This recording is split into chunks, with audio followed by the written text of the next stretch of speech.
స్వయంవరం, ప్రేమించు, హనుమాన్ జంక్షన్, నీ ప్రేమకై వంటి సినిమాలతో లయ తెలుగు ఇండస్ట్రీలో అగ్ర హీరోయిన్గా ఎదిగింది.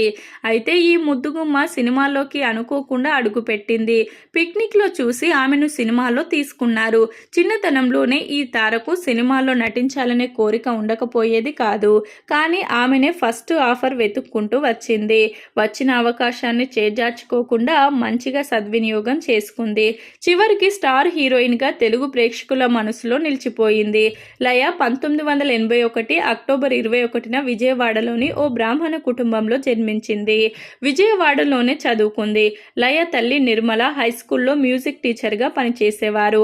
ఆమె తండ్రి ఓ డాక్టర్. లయ చిన్నతనంలో చాలా యాక్టివ్గా ఉండేది. అంతేకాదు స్టేజ్ లెవెల్ చెస్ ప్లేయర్ కూడా అయింది.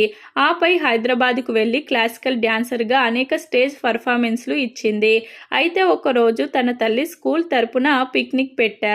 ఈ పిక్నిక్కి ఆలితో కలిసి లయ కూడా వెళ్ళింది. అక్కడ చాలా అల్లరి చేసింది. ఎనర్జెటిక్గా ఆమె అలా ఆడుకుంటుంటే దర్శకుడు అక్కినేని కుటుంబరావు గమనించాడు. ఆయన మూవీ తీయాలనుకున్నాడు. అయితే ఆ మూవీకి లయ కరెక్టుగా సూట్ అవుతుందని అనుకున్నాడు. మంచి డ్యాన్సర్ కాబట్టి ఆమెకు ఎక్స్ప్రెషన్స్ ఇవ్వడం చాలా తెలుసు అని అర్థమైపోయింది.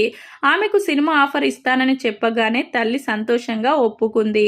ఇలా కూడా మూవీలో చేయడానికి సిగ్నల్ ఇచ్చింది లయ. లయతో సినిమా మొదలుపెట్టాడు. దాని పేరు భద్రం కొడుకో.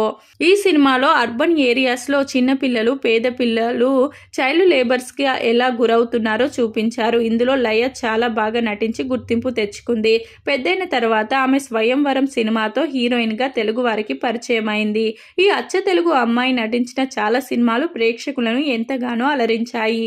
ఈ విధంగా ఆమె మూవీ ఎంట్రీ యాక్సిడెంటల్గా జరిగింది.